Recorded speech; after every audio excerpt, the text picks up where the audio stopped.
বৰাক আৰু ব্ৰহ্মপুত্ৰ উপত্যকাৰ মাজত সমন্বয় গঢ়াৰ লক্ষ্যৰে অসম সাহিত্য সভাৰ সেতুবন্ধ যাত্ৰা সভাপতি ডক্টৰ বসন্ত কুমাৰ গোস্বামীৰ নেতৃত্বত ২০জনীয়া এটা দলে ভ্ৰমণ কৰিছে বৰাকৰ শ্ৰীভূমি হাইলাকান্দি আৰু কাছাৰ জিলা বৰাকত সাহিত্য সভাৰ প্ৰতিনিধি দলটোৰ আজি দ্বিতীয় দিন শ্ৰীভূমিত স্থানীয় বিদ্বান সমাজৰ সৈতে অন্তৰংগ আলাপত মিলিত হয় দলটোৱে এই অনুষ্ঠানত অংশগ্ৰহণ কৰি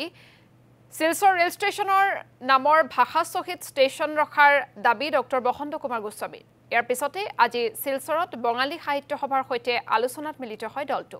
শিলচৰত অনুষ্ঠিত হ'ব অসম সাহিত্য সভাৰ পূৰ্ণাংগ কাৰ্যনিৰ্বাহক অধিৱেশনৰ পিছতে অনুষ্ঠিত হ'ব এখন ৰাজহুৱা সভাও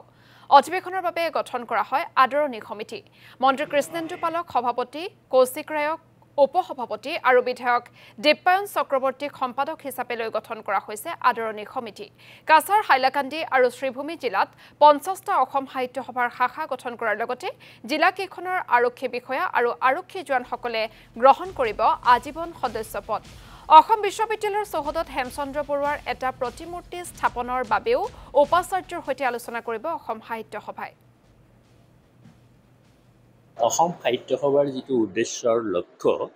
মই ভাবিছোঁ আজি শ্ৰীভূমিত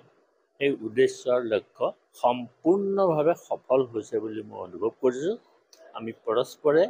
মত বিনিময় কৰিলোঁ এই মত বিনিময়ৰ সকলো ফলাফল সদায় ইতিবাচক হিচাপে আজিয়ে নহয় ভৱিষ্যতেও থাকি যাব আমাৰ বহুত কাম কৰিবলগীয়া আছে কাৰণ এটা জাতিৰ যিটো গঠন প্ৰক্ৰিয়া জাতিৰ গঠন প্ৰক্ৰিয়াটো ৰাজনীতিয়ে কেতিয়াও কৰিব নোৱাৰে সাংস্কৃতিক যিটো সমন্বয় সেই সাংস্কৃতিক সমন্বয় আমি এটা বৰ ভেটি নিৰ্মাণ কৰিব খুজিছোঁ বহুদিন অকণমান এই সমন্বয়টো ঘূণে ধৰিছিল মই ভাবোঁ যে আমি ইয়াত পৰৱৰ্তী কাৰ্যসূচী হিচাপে দুটা লৈছোঁ